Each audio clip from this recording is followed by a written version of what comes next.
Wireframing. This is when the future product's skeleton is created. Our team will create a visual guide representing the structure, the hierarchy, the interactions, and the critical elements of the product. This is also an excellent opportunity to address and tackle upcoming challenges and ideas with team members and stakeholders to ensure interface usability and reduce design time by baselining the core information architecture. Concept. By this point, we have a clear concept of what we must do to successfully design the product, our strategy, and how to prioritize. The design team is ready to start building the product now that they know what needs to be done. You, as the client, will review our progress and choose the desirable wireframe to proceed with. Concept meeting. Setting the baseline for designing the graphic interface, including color palettes, fonts, images, input fields, and buttons. This step ensures visual consistency throughout the application by establishing a baseline for the various graphic interface elements. Usually our clients receive at least 2 style guides to prioritize. User interface design. The style guide is applied to the wireframes to create the end-looking screens. GUIs provide the final aspect of the product's screens to our clients for approval before implementation. Prototype. Prototypes are experimental models of ideas that allow us to test them before building the full version. Often, prototypes begin with a few core parts, such as crucial user flows, and expand as necessary over multiple iterations until all required areas have been covered.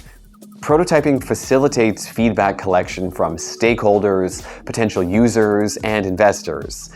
Product managers and entrepreneurs also use this tool as a fundraising tool and in front of other stakeholders to familiarize them with the usability of the tool or application. Usability Test. This is a more formal process we use with some of our clients. We take the various screens to potential customers and people from within the company and show them the prototype to identify whether the product can be used efficiently and entirely as we researched. We can draw many conclusions from this stage on success indicators such as dwell times, percentage of abandoning the product, etc. Handover to R&D. It's time to release the design to the developers for its final iteration. Again, the designer will provide detailed specifications describing precisely what needs to be done. At this stage, we transfer the prototype to development. This is critical for completing the process, and communication is crucial here. We involve the customer here to facilitate the final development process of the product. Sometimes we add a final stage of design QA, during which the original design is examined and compared to the final development to check that no elements were left out during the product's development phase. A prototype handoff doesn't mean the job is done and the product design process is over. On the contrary, testing and designing should be an ongoing, repetitive process. I greatly recommend Pitanga UX as the first choice for your next business endeavor.